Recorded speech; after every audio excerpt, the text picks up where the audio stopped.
out in the big field, it's a lot bigger when you get it in your house. And then all of a sudden, the couch doesn't fit. Because this tree is now the biggest thing you've ever seen. So we brought the forest in, and my wife and son got it decorated last night. Now this morning I'm thinking, this tree has really got me good this year. It's a live tree, so forgive me for the sniffles and the coughs. But, so this morning we're going to continue with our series with Scrooge, and we're going to continue talking about these ghosts of the Scrooge. We've already been visited by two ghosts, one of the Christmas past and one of the Christmas present, right? And now Scrooge hears those clock bell tower bells ring again, and he gets visited by another ghost. Now this ghost is a little different in his looks. If you've seen the show or saw the cartoons, you know this one's a little dark. This one's a little scary. This one has no face. It has one long arm with a bony finger stretched out. And this one speaks nothing. And every time Scrooge asks a question, there is no response other than silence. And as this goes on, this silence really begins to make Scrooge feel uneasy and nervous and somewhat fearful. And so the silence continues. Scrooge would ask a question, and there would be no response.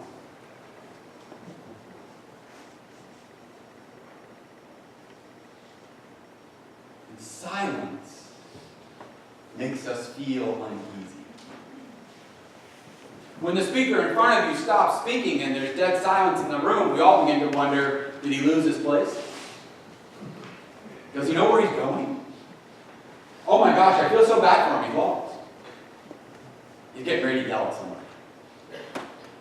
Our minds quickly begin to run, and all of our senses begin to build up because this becomes so unnerving for us to be in this spot of silence. It's difficult for us to live in that moment of time. And so this is what Scrooge is facing with these characters that he has come up to. It reminds me of the times that we're with a group of friends and you're all talking and then all of a sudden no one says a word. We're all waiting. It reminds me of those awkward times when your children say something that you told them to never ever repeat.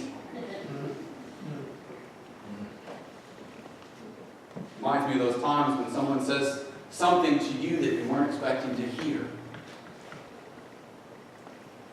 there's just no words that can come out. Silence is difficult. It's hard for us to understand. And it's very uncomfortable for us to be in this position. But what it does do to us is it ramps up all of our other faculties. We begin to listen a little deeper, and we begin to sense things, and we get to smell things, and we get to taste things at a much higher level. I think that may be why Jesus used silence when he was teaching. He would ask the Pharisees a question that he knew they didn't have the answer for, and then he would just let them stew in silence, trying to figure it all out. When Jesus healed men, women, and children, he told them to then go, but to remain silent, and to not say a word. Many of the stories in Scripture are played out by what we call silent characters. We don't know their name. We don't know their history. We don't know where they came from. We don't even know where they're going after their experience with Jesus. Jesus keeps them as a silent character. So in that silence, all of our faculties can be ramped up and we can be paying extra close attention for what's coming next. In our Bible studies, I will often tell the class, now be very careful, pay attention to what you don't read. Pay attention to what you don't hear. Because what you don't hear could be just as important, if not more. You know, the same is true in our own lives. Take that person at work who's in need, but won't say anything. Think of a family member, perhaps, who has stopped returning your phone calls and texts and has stopped coming to family events and has slowly drifted away in silence. Silence can speak volumes louder than noise in our lives. And so this is where Scrooge is. Sitting in silence with this dark, dark ghost. I can only imagine how he begins to fill with fear. Not knowing. Wanting answers. You know, some people have said to me, God doesn't answer my prayers. They've said to me, I've never heard God. They've said to me, God is silent in my life. Pastor Matt Rawle has a wonderful description of what silence truly is. And he writes in his book, Redemption of Scrooge, he writes this. Silence is what it sounds like when God is listening. Silence is what it sounds like when God is listening. It's not that our prayers go unanswered or that he's silent because he's nowhere to be found. He's silent because he's inviting us to speak. And he's listening. He's silent because he's doing what we all know is the best thing to do when it comes to conversation. You've all been told this, right? Speak half as much as you listen. How often do we tell our own children, listen before you speak? In the silence, God is listening. And he's listening intently well. In Scrooge's silence, he gets to see his own life. He gets to see the past, and he gets to see the present. And now he gets to dwell in his mind about these images that he has. And this voice of God, the voice of the Spirit of Christmas yet to come, is silent. There's a lot of silence that happens around Christmas time. There's the silence that happens when we travel following a star. There's the silence we have when we stand in awe of the manger scene. There's the silence we have when we're with family and friends right before we pray. It is a very silent night. It's a very holy night.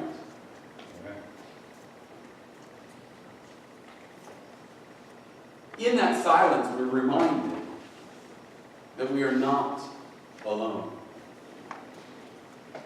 The reading from Revelations that we read this morning says that God was with us. It reminds us that God is with us. And it promises to us that God will be with us, even in the silence of our days. Now, as Scrooge continues, you know that there's some things that change in this story. He's in the midst of what he thinks is a nightmare, right? At first, he thinks it's something of bad food that disturbs his stomach. But he's in the midst of this nightmare, and he's with this third ghost. And he quickly remembers, if you will, all of the past images that he saw. And some of those present images as well. I think Scrooge probably knows he's not up for Citizen of the Year. He probably knows that things probably weren't as good as they could have or should have been. And when that long arm from the ghost with the bony finger begins to stretch out, Scrooge probably already knows this is probably not going to go well. And when that ghost stretches out his arm and points to the graveyard, we can almost feel the sense of Scrooge and every ounce of hope inside of his body draining out. But now, there is no hope for Scrooge. It's as if it's already been written, and that nothing can be changed. Now, spoiler alert for those of you who have not seen this movie or read the play. But you already know that redemption is waiting in the wings, don't you? You already know that the next day is coming. You already know that there's redemption written into this. Redemption is kind of an interesting word. It comes from that word redeem. You know what redeem means? Redeem means to exchange. Redeem means to exchange. I brought with me this morning, my Ollie's coupon. I love Ollie's. I don't know why, but I do. I love going in there and shopping. And so they send me these little coupons. And they tell me that if I bring my coupon to Ollie's and I redeem it, they will give me 10% off of my entire order. And then I get to go shopping more. So I have redeemed my coupon. You know, a lot of people think that that's the same thing that church works. A lot of people think that if I come to church and give my life to Christ, then Christ will give me salvation. Christ will give me eternal life. If I give, then I will get. But that's not the true definition of redemption. Because you see, God has already given you the best gift you could ever receive. He has freely given you the gift. And when we accept the gift, our response to that, then redemption begins. Scrooge's redemption didn't begin until he opened the curtains the next morning. He accepted the gift, the opportunity that the ghost was giving him. And once he accepted that opportunity, then the light flooded the room. And he was redeemed. I spoke about the gift that we get. You know, Christmas it's the best gift-giving time of the year, isn't it? I mean, you're all running around like crazy trying to buy gifts and wrap gifts and purchase gifts and pay for gifts. And, you know, everybody on our list, and we got to remember everybody we've ever met in our lives to give them gifts. But isn't the best gift you've ever given the one that the receiver didn't know they were getting? It wasn't something they asked for. It wasn't something they needed. It was something that spoke to who they were. You were out shopping and you saw something and you thought, that speaks of my friend.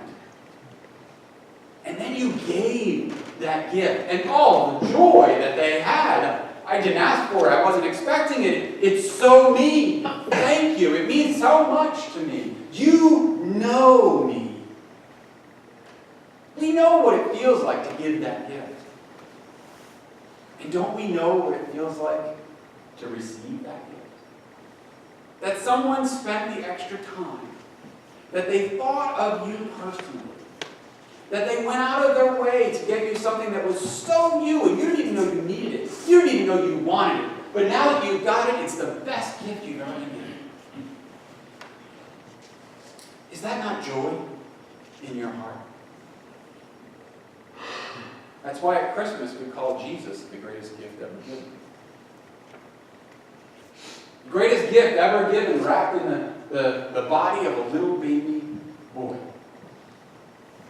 A gift given to you just for you. Thought created just for you. Something you desperately need, but you didn't even know it. And once you got it, once you got the gift of that baby in the manger, everything changed. Amen. The light floods the room, and now there's joy in your heart. And now responding to that gift, it just fills you like a giddy schoolboy.